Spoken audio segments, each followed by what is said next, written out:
good qualified labor. It is what could encourage the businessmen to come, and political stability is very important, who could come, make business, and have benefits. If those conditions are not fulfilled, business do not come. As I told you, there is a psychological problem with Japan in Poland today because of this one stupid fact that we asked for the cutting our debts toward the Japanese banks. They don't understand how it is possible to do. In Europe, that is, how to say, almost non-spectacular event. Today, Greece, for example, is Portugal, Spain, the next examples where the debts of those countries are delayed, cut off, or the economy is supplied with additional money from the common sources. But for the Japanese tradition, it is unbelievable.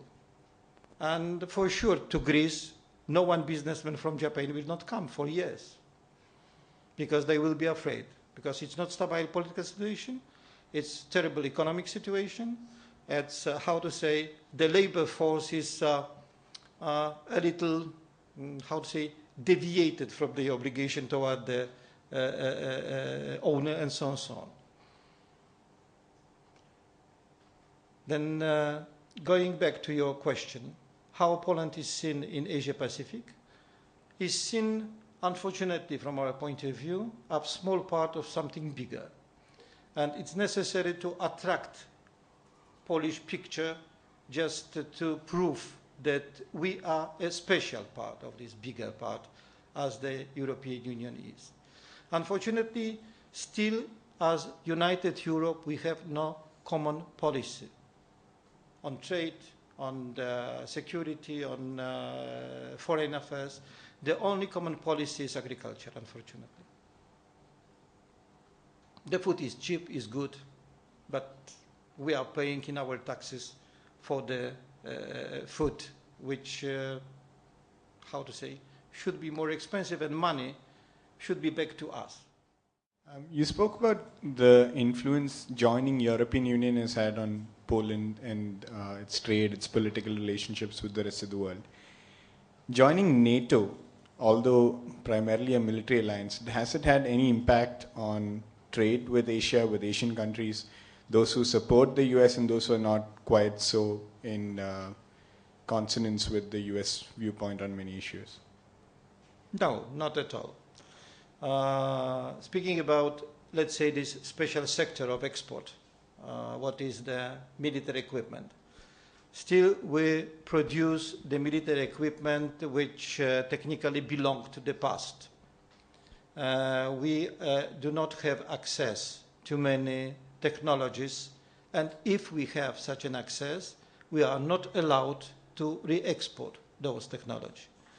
Many military equipment which are produced in Poland are assembled in Poland too. For example, part of this equipment belongs to the Polish technical thought. Partially, it is bought somewhere in Israel, in the USA, in France, or in Britain, and only with the permission of the owners of patents and technology, we can sell it somewhere. So I can say that we today are even bigger attraction for the people who like to buy modern or modernized equipment. But from the other hand, we are not allowed, without the permission of the owners of those parts of equipment, to sell it to some specific countries. Some specific countries are those who are on the list of the terror supporting countries. For example, we are not allowed to sell our equipment to Iran. All the countries who are in the stage of war are on the list we can't cooperate with. We are selling, even last month it was signed a very attractive contract with India, selling here the special military equipment. We have a contract signed for the modernization of those equipment which was sold 10 years ago. Speaking about the tanks who are sold to India and so on and so on. So I do not observe that it is a big problem for the Polish military industry. We are not big. Even we are not medium-sized. The Czechs are biggest military traders than we are, traditionally selling the special kind of guns all over the world. By the way, Poland is producing the best gun at this moment in the world, type Kalashnikov, which is buying even by the Israeli army. So it must be good if Israelis are buying it. In your lecture, you mentioned about how Poland views Asia. So I wanted to get something. How Poland views Asia. Okay. So I wanted to get some clarifications with regard to Poland's worldview on Asia. First of all, do you consider Russia more of a European or an Asian power? And secondly, what about West Asia? You consider West Asia as part of Asia or part of the bigger Middle East? What is part of Asia? West Asia. West Asia, okay. And thirdly, about Caucasus. You just mentioned about Azerbaijan, which is technically part of Europe, but you're mentioning about it in Asia. The problem is that the European Conference on Peace and Cooperation included post-Soviet Asian republics to the conference. So there is problem to distinguish to which moment some country is Asian, from which moment is European. But first question about West Asia. Especially I didn't discuss West Asia because West Asia at first they are Afghanistan and Iran, the troublemaker in the international relations from different points of view. Generally, the knowledge about Iran is concentrated on the Iran-American relations because for last 40 years, practically, the relations of Iran with the world, it is a conflict with the USA. By the way, we have very good relations as a Poland with Iran, and we conduct exchange of the visits and export-import, not so fascinating level, but stable level. Speaking about Afghanistan, unfortunately, we are deeply involved in the conflict due to our obligation toward NATO. And speaking about Afghanistan today, speaking about the conflict, which is so complex that even is impossible to speak about the, how to say, coming future, not without or with optimism, but speaking about the future of the state of Afghanistan. Because for the first time, the statehood of Afghanistan is endangered. The Afghanistan could be divided for the different ethnic groups who will, because when the international troops will withdraw, the civil war will start with the new power. And in my opinion, it's out of question. It is an experience of the other such wars. You can see the Iraq, what is going on. You can see what is going on in Syria. You can see what is going on in Libya. Thanks God in Libya they were not the foreign soldiers, but Libya was artificial country, created, how to say, for special circumstances just to give the power to the others. And today, Libya is dividing into the historical line, as Syria is artificial card, as Jordan is an artificial card. And they could be divided along the ethnic lines, language lines, religious lines. The majority of the Afghan people, they are Sunni or Shia? Sunni. So what about the Shia? There are a few million of them are living here.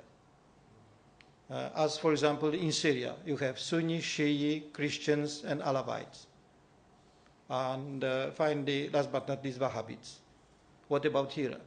So it is why I do not touch the Afghanistan, because when we are speaking of the Polish-Afghani relation, we are speaking about Polish involvement in the Afghani war. So what to speak? I'm ashamed that we are here. It is our obligation toward the NATO, and we have no choice. When the NATO decided, we are following the decision made by NATO. The slogan, one for all for one, now is 0.5. It was the basis for this decision. Because it's generally it is seen as a war with the world terrorism. Because Osama bin Laden just found the place in Afghanistan, looking for Osama, they destroyed the state.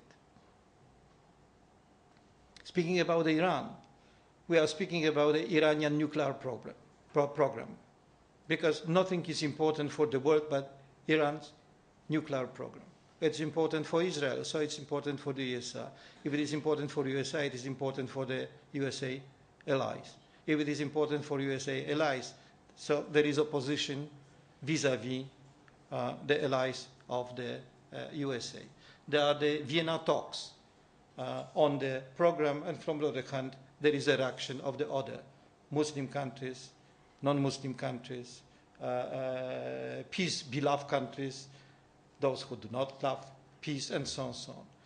It is why I left those two countries, not because they are not characterized in international relations, but because they are so different in their situation, political situation, than the other Asian states. You know, when we ask about Asia, what about Turkey? How to discuss about Turkey? Turkey, who today is out of question the coming leader of the Muslim world. The best developed Muslim democracy, secular democracy, with a very small power of the army, speaking about the influence army on the politics. But from the other hand, it is a very European country with the aspiration toward the European Union, 70 million people in the very strategic place of Europe and NATO. On one hand, the all revolted Muslim world, down Iran, to the north, the NATO, close to former Soviet territory. So the situation is complex. It is why I decide not to speak about them, as I decide not to speak about the Asian Central Republics. What is possible to say today about Tajikistan, Kazakhstan, Uzbekistan, and the others? That some of them, they have the oil and gas, some depends on the, how to say, outside support, just accepting the foreign bases on their own territory. From this point of view, for us, those countries are important as far as they are important for our allies. Because generally we have the good political relations, that's all. Till now, even no economic relations on the, how to say, level is possible to show in the statistics. For example, Azerbaijan, for a moment, was very important for us because our former president, who died in the air crash, has such an idea to create, how to say, the chain of allies from Georgia, Armenia to Azerbaijan, and to create new line of supply of energy, oil and gas to Central Europe and to Poland. Even if it was a crazy idea, because all of these lines should be gone through the Iran, and until Iran is in the situation it is impossible to do. He looked somewhere to the future. Is it possible or not? You knew there is such an idea, Nabucco project in Europe, of this South Line, Nord Stream and South Stream. But till now, nobody found the person who is going to pay this 12 to $15 billion for this idea. Because for the Nord Stream, the Germans pay. But still the idea of Nabucco, so to make Europe independent from Russia, because it is the main idea, to make European supply of gas and oil independent from Russia. There is a general fear that someday something could happen who stop supply. Then what? Where to find the new sources? New sources are around Caspian Sea, and new sources are somewhere around today's Central Asia. And many analysts are thinking how to do it possible. But if you will look at the political situation in all these, Kazakhstan, Tajikistan, Azerbaijan, everywhere there are the dictatorship regimes. You know, we can say that, okay, it is according to the popular wish of the nation to have president for life. But from the other hand, it's hardly to believe, because we belong to such a country where the power was given for life to one party. And what will be the future of such a country after the death of dictator, when the struggle for power will start? President Aliyev in Azerbaijan is second in line. The first was his father. He has two daughters. The question is, the daughter will inherit power or the son-in-law?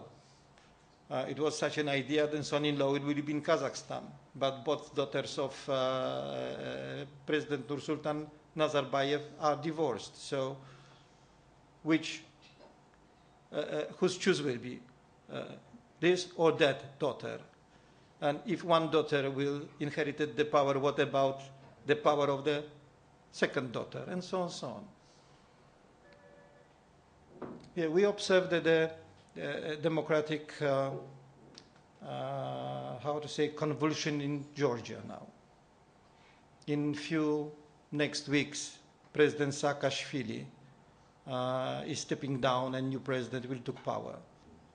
And we are very cautious observing situation in Georgia, because newly chosen president is independent multi-billionaire who make his money in the USA, but nobody know how.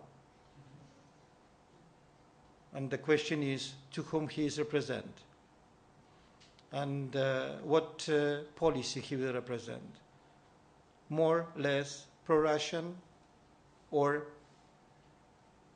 who knows?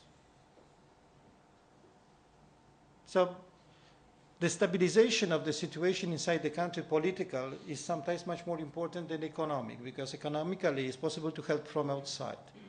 Politically, you have results in Afghanistan, when the superpowers are coming and they knew the best how to help them and how to organize their life, even against the will. It is as with feeding the child with the food the child refuses. And you repeat and you repeat and you repeat, believing that finally it starts to laugh, as IKEA furniture.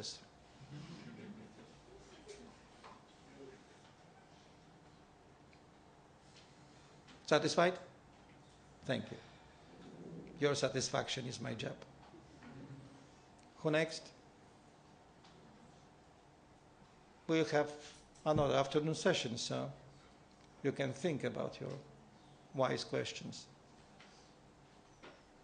Okay, if there is no more question now, thank you very much and see you.